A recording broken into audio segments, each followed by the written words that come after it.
Let's talk rugs. They are the foundation of a room, the cozy anchor that pulls everything together. But oh boy, can they go wrong? Hey Designifiers, this is Sush and welcome back to my channel. Today I am diving into 7 rug mistakes I see all the time that makes your space look awkward, feel off balance and just, now, not quite right. Trust me, fixing these flooring faux pas will instantly elevate your home. So grab your design notebook or your phone note app and let's unravel those common rug blunders. You might even recognize one or two in your own home. Mistake number 1, and this is huge, the dreaded island effect. This happens when your rug is too small to properly anchor your main furniture arrangement. Think your sofa, your chairs, your coffee tables in the living room or your dining table and chairs. It leaves all the furniture legs feeling disconnected and the seating or the dining area visually adrift. The key here is to let the rug define the space. In a living room, aim for a rug that allows at least the front legs of your main seating pieces to rest on it. For a truly anchored look, having all the legs on the rug is often best. In a dining room, ensure rug is large enough so that all the chair legs remain on the rug even when someone pulls their chair out to sit comfortably. Building on that, mistake number 2, it's choosing a rug that is simply underscaled for the entire room. Your rug might be perfectly sized to sit under your furniture, but if it looks like a small postage stamp in the middle of this vast expanse of your bare floor, this makes the room feel smaller, less balanced, and visually very disjointed. Consider the overall dimensions of your room. When in doubt, go bigger. A larger rug can actually make a room feel more spacious and luxurious. Aim to leave a border exposed flooring around the edges of the rug. Generally, it's around 12 to 18 inches, depending upon the room size. This creates a visual frame for your rug and helps it feel more integrated into the space. Mistake number 3 is a matter of practicality. Placing delicate or high-pile rugs in high-traffic areas like hallways or entryways. These rugs will quickly show wear, tear, get dirty easily and won't stand the test of time in those busy zones. For high-traffic zones, opt for durable, low-pile material that are easy to clean like wool, jute or certain synthetic. Save those beautiful plush rugs for low-traffic areas like bedrooms or living rooms. Mistake number 4 is all about shape. Choosing the wrong rug shape for your room or furniture arrangement can create a visual disharmony. A round rug under a rectangular dining table, for example, can look a bit odd.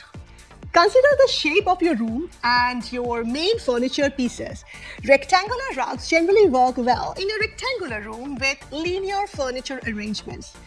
On the other hand, round rugs can soften angular spaces or work well under round tables or entryways. Trick over here is mirroring or complementing the dominant shapes in your space. Mistake number 5 is ignoring the power of pattern and texture.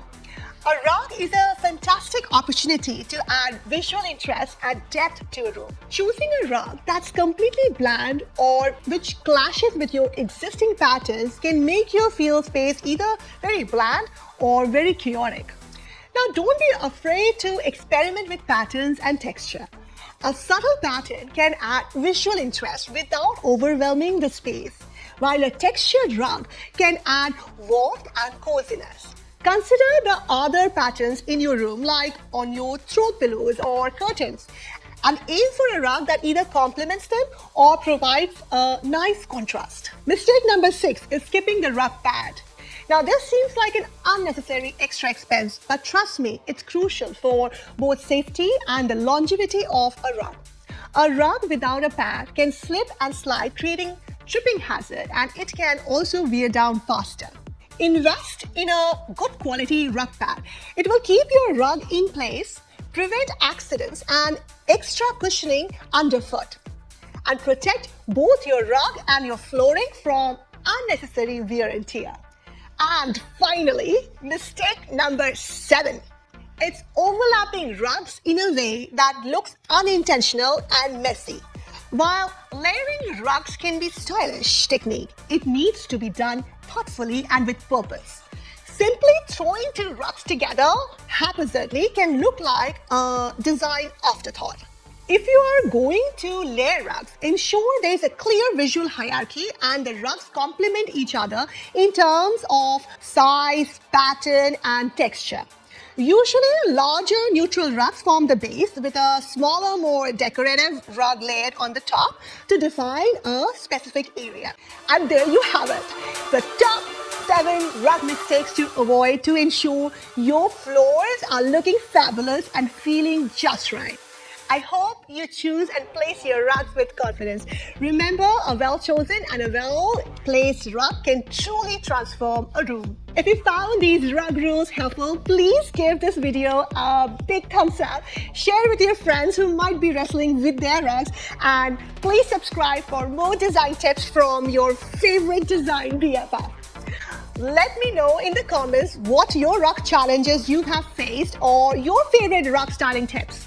And while you are at it, why not check out this video where I share 15 common design mistakes that make your living room feel cramped, dated, or just plain uninspiring, and how to fix them. Thank you so much for tuning in today. Until I see you next time with an exciting video where I talk about some crucial design mistakes, addition to these that you must avoid to create your dream home. See you later.